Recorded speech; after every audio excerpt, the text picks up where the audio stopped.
Welcome to the channel Exam Proof always with you. Today we'll see challenges to and the restoration of the Congress system. इसका नया नाम है Parties and Party System in India. So let's start with this cartoon. यहाँ पर आप एक cartoon देख रहे हैं, दो बैल यहाँ पर बने हुए हैं. पहले कांग्रेस का साइन एक हाथ नहीं हुआ करता था जो हम आज देखते हैं. पुराना कांग्रेस का साइन था ये दो बैल. अब यहाँ पर आप साइड में देख रहे हैं 1 ईयर लिखा हुआ है. जब इंडिपेंडेंस हो गई उसके बाद जो पहले साल से जो कांग्रेस चल रही थी वो बड़ी ही फ्रेंडली तरीके से चल रही थी. सब लोग बहुत खुश थे कांग्रेस के अंदर रह करके. 9 साल हुए तो थोड़ी बहुत दरार पड़ने लग गई कांग्रेस में. 17 साल में तो दरार बहुत ज्यादा गहरी हो गई. और जब 22 साल हुए तो दो कांग्रेस के फैक्शंस आपस में भिड़ चुके थे. ठीक है, क्या था कि कांग्रेस दो सेक्शंस में बट गई थी, फैक्शंस में बट गई थी. कांग्रेस आर जो कि इंदिरा गांधी लीड कर रही थी और कांग्रेस ओ यानी कि जो पुराने सीनियर कुछ लोग थे जो इंदिरा गांधी से परेशान हो गए थे बाद में, Morarji Desai and other party, वो लोग क्या है वो कांग्रेस ओ में चले गए. तो इस तरह से ये भिड़ गए थे. ये सारी कहानी हम इसी चैप्टर में देखेंगे. Okay, so let's start with it. देखो अब हुआ क्या. अब यहां पर क्या होता है, देखो अभी तक हमने 3 जो चैप्टर्स हैं उसमें प्राइम मिनिस्टर नेहरू के बारे में पढ़ा है कि किस तरह से उन्होंने कंट्री को लीड किया था, है ना. यहां क्या होता है कि अब क्या है, पंडित नेहरू मर चुके हैं मई 1964 के अंदर. और अब ये समझ नहीं आता, मतलब लोगों को लगता है पता नहीं अगला प्राइम मिनिस्टर कौन बनेगा नेहरू के बाद. लेकिन इससे भी बड़ा जो क्वेश्चन होता है वो ये होता है कि नेहरू के बाद अब क्या. क्योंकि देखो इंडिया उस वक्त, आज तो एक एस्टैब्लिश्ड डेमोक्रेसी है, मतलब कोई लीडर हट भी जाए तो हमें पता है हमारे यहाँ डेमोक्रेसी रहेगी. लेकिन इंडिया उस वक्त ऐसी सिचुएशंस में था, ऐसी सर्कमस्टांसेस में था जब बाहर की कई सारी कंट्रीज में थोड़े टाइम की डेमोक्रेसी के बाद दूसरे रूल्स आ गए थे. मतलब डेमोक्रेसी वो लोग मेंटेन नहीं कर पाए थे. अब लोगों को ये डर लग रहा था कि क्या इंडिया में नेहरू के बाद भी डेमोक्रेसी रहेगी कि नहीं. तो ये बड़ा ही कुछ अजीब सा हो रहा था और ये डर लग रहा था कि कहीं आर्मी ना आ जाए. यहां पर जैसे कि लिखा हुआ है कि पॉलिटिकल रोल ऑफ आर्मी ना आ जाए, कहीं पर आर्मी उसमें ना आ जाए तो बड़ी दिक्कत हो जाएगी नेशन को. इसके साथ ही ये सोचा गया है कि क्या जो नई लीडरशिप आएगी वो जो प्रॉब्लम्स हमारा कंट्री फेस कर रहा है, क्योंकि हमारी कंट्री बहुत ज्यादा प्रॉब्लम फेस कर रहा था उस वक्त, तो क्या हमारी ये जो लीडरशिप है, जो नया प्राइम मिनिस्टर आएगा वो इनको हैंडल भी कर पाएगा क्या. तो इस 1960 के जो डिकेड को, ये जो 10 साल है 1960 के बाद वाले, इसको डेंजरस डिकेड कहा गया है. क्योंकि यहाँ पर क्या हो रहा था यार कि बहुत ज्यादा गरीबी हो रही थी और इनइक्वालिटी थी, कम्युनल और रीजनल डिविजन्स थे, यानी कि हिंदू और मुस्लिम्स में बहुत ज़्यादा दंगे फसाद हो रहे थे और रीजनली भी लोग थोड़ा इनइक्वल रहते थे. देन गरीब अमीर की खाई बहुत बड़ी थी और बहुत ज़्यादा गरीबी थी. और ऐसा डर लग रहा था कि क्या हमारी कंट्री में डेमोक्रेसी चलेगी भी, या क्या पता हमारी कंट्री टूट ही जाए, मतलब इंडिया जो है वो टूट ही जाए इन सब सिचुएशंस में.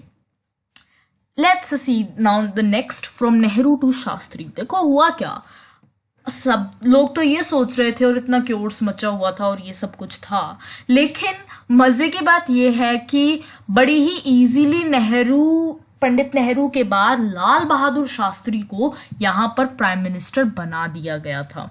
जो के कामराज हैं उस वक्त के जो कांग्रेस प्रेसिडेंट थे, उन्होंने काफी सारे अपने जो पार्टी लीडर्स हैं और कांग्रेस एमपीज हैं उनसे पूछा कि बताओ भाई क्या किया जाए. तो सभी ने, मतलब यूनानिमसली, यानी कि कहने का है कि सभी लोगों ने लाल बहादुर शास्त्री जी को ही रेकमेंड किया. मतलब कि उन्हीं के फेवर में सभी कांग्रेस के लोगों ने कहा कि नहीं जी, लाल बहादुर शास्त्री को ही हमारे कंट्री का प्राइम मिनिस्टर बनना चाहिए. फाइनली लाल बहादुर शास्त्री को ही प्राइम मिनिस्टर बना दिया जाता है। लाल बहादुर शास्त्री एक नॉन कंट्रोवर्शियल लीडर थे, यानी कि बिल्कुल भी कंट्रोवर्शियल नहीं थे। सभी लोग उन्हें रिस्पेक्ट बहुत ज्यादा करते थे और वो उत्तर प्रदेश से आए थे। नेहरू कैबिनेट में एक मिनिस्टर रह चुके थे और इसके साथ ही पंडित नेहरू भी उन पर बहुत ज़्यादा डिपेंडेंट फील करते थे, क्योंकि उनको बहुत ज़्यादा अकाउंटेबल कि ये एक बहुत ही अच्छे व्यक्ति हैं, बहुत ही सिंपल व्यक्ति हैं और पूरे कमिटेड हैं और बहुत ही काम करने वाले ऑनेस्ट व्यक्ति है। तो इसलिए नेहरू भी उन पर बहुत ज़्यादा भरोसा करते थे, उनका बहुत ज़्यादा सहारा लेते थे। उनकी सादगी इतनी थी कि उन्होंने रेलवे मिनिस्टर की पोस्ट से भी रिजाइन कर दिया था जब एक मेजर रेलवे एक्सीडेंट हो चुका था।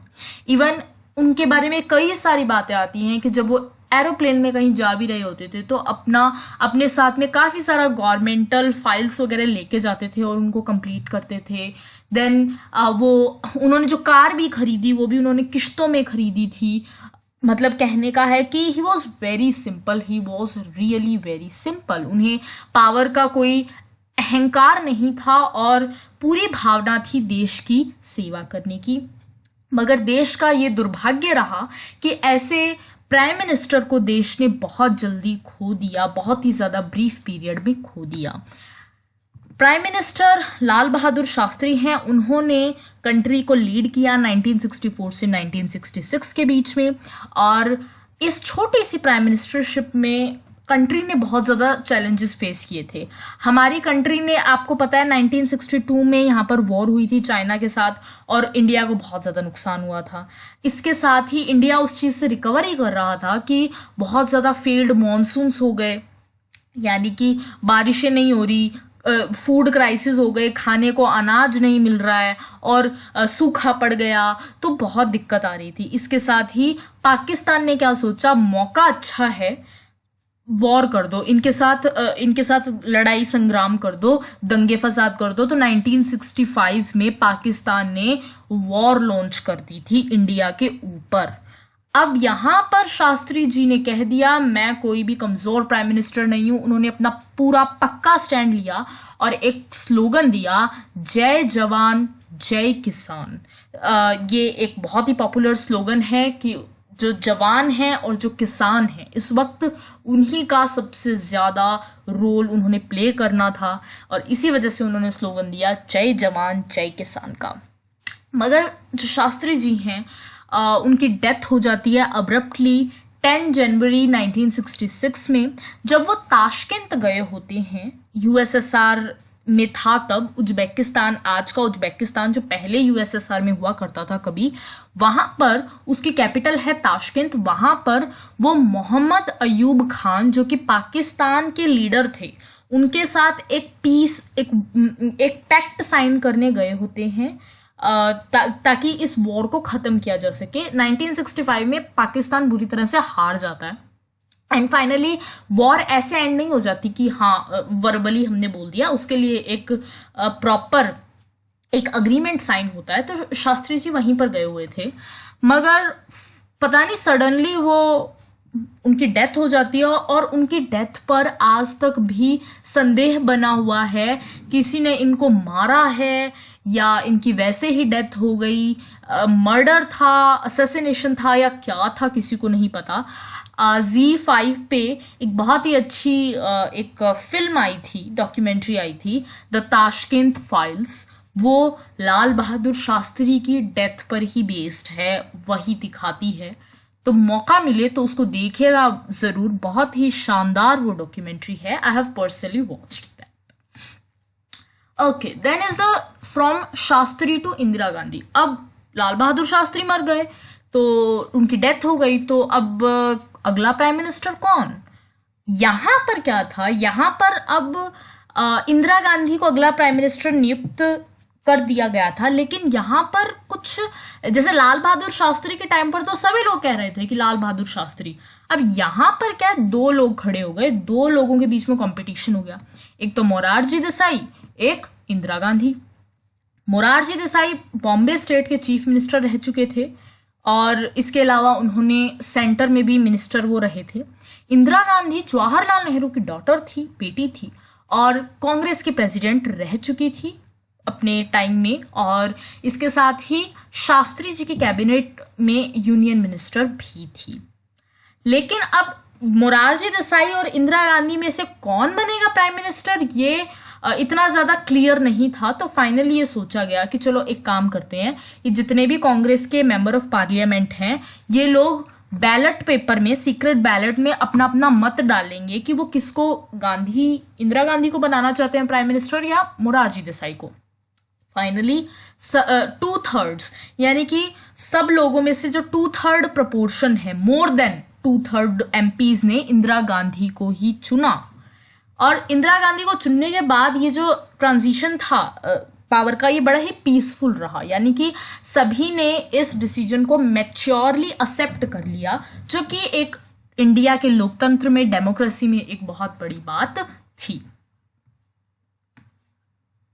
यहाँ पर आप एक कार्टून देख सकते हैं, बड़ा ही शानदार सा कार्टून है। यहाँ पर इंदिरा गांधी पीएम का एक चैंपियन वाला ट्रॉफी लेके खड़ी हैं और सभी एमपी साइड में तालियां बजा रहे हैं, जबकि मोरारजी देसाई ने, इंदिरा गांधी जीत भी गई है और मोरारजी देसाई ने शुरू भी नहीं किया, मतलब वो स्टार्ट पर खड़े हैं। तो कहने का मतलब है कि इंदिरा गांधी को काफी ज्यादा वोट कांग्रेस एमपीज के मिल चुके थे। अब यहाँ पर देखो कि इंदिरा गांधी आ चुकी है, लेकिन इंदिरा गांधी के पास इतना ज़्यादा एक्सपीरियंस नहीं था, है ना, क्योंकि अभी भी वो लाल बहादुर शास्त्री जी की कैबिनेट में रही तो थी, लेकिन उनको इतना ज़्यादा अभी भी पॉलिटिकल ऑफिस का एक्सपीरियंस नहीं था, क्योंकि लाल बहादुर शास्त्री जी बड़े ही कम टाइम पीरियड के लिए रहे थे और कहीं ना कहीं अभी भी उनको उतना इनएक्सपीरियंस था। कांग्रेस लीडर, जो सीनियर कांग्रेस लीडर हैं, उन्होंने यही सोचा कि ये इंदिरा गांधी है, इनको इतना ज़्यादा पॉलिटिकल और एडमिनिस्ट्रेटिव एक्सपीरियंस है नहीं, मतलब सरकार कैसे चलाएं, और उतना एक्सपीरियंस नहीं है, तो ये इंदिरा गांधी हमारे ऊपर ही डिपेंडेंट होगी, हमसे पूछेगी, हमारा सपोर्ट मांगेगी और हम ही से बातचीत करेगी और हमसे राय लेकर के अपना डिसीजन लेगी। तो इसी वजह से इन्होंने सोचा कि हमारी इंपॉर्टेंस है, तो चलो जी इंदिरा गांधी को बना दो प्राइम मिनिस्टर। लेकिन 1 साल के अंदर अंदर इंदिरा गांधी जी ने बता दिया कि वो क्या कर सकती हैं। She was such a great leader. तो उन्होंने बता दिया था, will see in the coming, जो ये इसके सेक्शंस हैं, हम यहाँ पर देखेंगे कि क्या उन्होंने, सीनियर कांग्रेस लीडर्स ने सोचा था कि ये इनएक्सपीरियंस है इसको, और क्या वो उन्होंने बाद में किस तरह से लीड किया। इवन अखबारों में उस वक्त शुरू में इनको गूंगी गुड़िया के नाम से सरकास्टिकली लोग कहते थे कि ये तो गूंगी गुड़िया है, और फिर गूंगी गुड़िया ने ऐसा कुछ किया जो आप अगले 2 चैप्टर्स में देख ही सकेंगी। ओके सो लेकिन इस वक्त की प्रॉब्लम्स बहुत ज़्यादा हो गई थी और फाइनली लेकिन उन्होंने अपनी लीडरशिप स्किल्स दिखाई। We'll see next. 4th general elections 1967, context of the elections. देखो अब यहाँ पर क्या है कि आई फील कि मुझे ऐसा लगता है कि मुझे आपको इसे नेक्स्ट पार्ट में समझाना चाहिए, क्योंकि एक लिंक बन जाएगा, अदरवाइज हो सकता है आप ये वाला जो पोर्शन है इसको कट कर जाएं नेक्स्ट पार्ट के लिए। Okay so I will explain it in the next part and let's end it. And if you like, hit the like button, subscribe the channel. अगर आपको पूरे चैप्टर का एक्सप्लेनेशन चाहिए तो डिस्क्रिप्शन बॉक्स में जो लिंक है उस पर क्लिक कीजिएगा। Thanks for watching it.